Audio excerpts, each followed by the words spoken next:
నమస్కారం, నేను మిస్ తెలంగాణ రాష్ట్ర ప్రభుత్వము డిసెంబర్ నెలకు సంబంధించినటువంటి ఆసరా పెన్షన్ల బడ్జెట్ ను రిలీజ్ చేయడం అనేది జరిగింది. అయితే ఈ బడ్జెట్ ను మనకు పోస్టల్ శాఖకు పంపించడం అనేది జరిగింది. అదే విధంగా వివిధ బ్యాంకులకు కూడా, అంటే బ్యాంకుల ద్వారా పెన్షన్లు తీసుకునే వారి కోసము బ్యాంకులలో కూడా డిపాజిట్ చేయడం అనేది జరిగింది. దీనికి సంబంధించినటువంటి సమాచారాన్ని వివిధ జిల్లాల డిఆర్డిఓలు, గ్రామీణాభివృద్ధి శాఖ ఉన్నతాధికారులు తెలియజేయడం అనేది జరిగింది. మనకు నల్గొండ జిల్లా నుంచి గ్రామీణాభివృద్ధి అధికారి ఒక ప్రకటనను రిలీజ్ చేశారు. ఈ ప్రకటనను ఉన్నట్లుగా మీకు అందించడం అనేది జరుగుతుంది.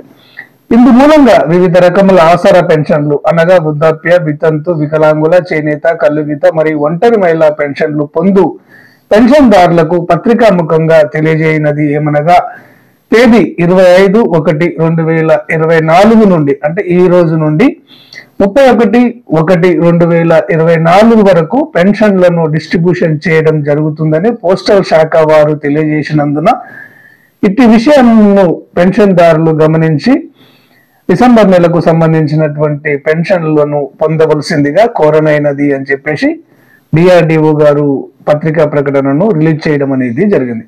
అదేవిధంగా ఇక్కడ పెన్షన్ మొత్తం సొమ్మును 16 రూపాయలతో సహా అడిగి తీసుకోవాలని వారు పెన్షన్దారులకు విజ్ఞప్తి చేయడం అనేది జరిగింది. అదేవిధంగా పెన్షన్ తీసుకునే టైంలో ఎవరికి కూడా ఒక్క పైసా చెల్లించకూడదని కూడా వారు విజ్ఞప్తి చేశారు. ఈ విధంగా ఎవరైనా పెన్షన్ మొత్తాన్ని ఇవ్వనట్టయితే డిఆర్డిఓకు కంప్లైంట్ చేయవచ్చు అని కూడా వారు తెలియజేయడం అనేది జరిగింది. ఓకే ఫ్రెండ్స్, క్లారిటీగా అర్థమైంది అనుకుంటాను. డిసెంబర్ నెలకు సంబంధించినటువంటి పెన్షన్ల కోసము చాలా మంది ఎదురు చూస్తున్నారు. పెన్షన్లు అయితే వచ్చాయి. అయితే మనకు రేపు ఇక్కడ మనకు జనవరి 26వ తారీఖు రిపబ్లిక్ డే ఉంది కాబట్టి, సెలవు దినం కాబట్టి, ఒకవేళ ఈ రోజు తీసుకువస్తే మాత్రము పోస్టల్ శాఖ రేపటి నుంచి డిస్ట్రిబ్యూషన్ చేయడం అనేది జరుగుతుంది. అంటే రేపు సెలవు దినం కదా, రేపు అందే అవకాశాలు లేవు. ఎల్లుండి నుంచి మీరు ఈ ఆసరా పెన్షన్ల కోసం ఎదురు చూసేవారు వెళ్ళి పెన్షన్లను తీసుకోండి. ధన్యవాదాలు.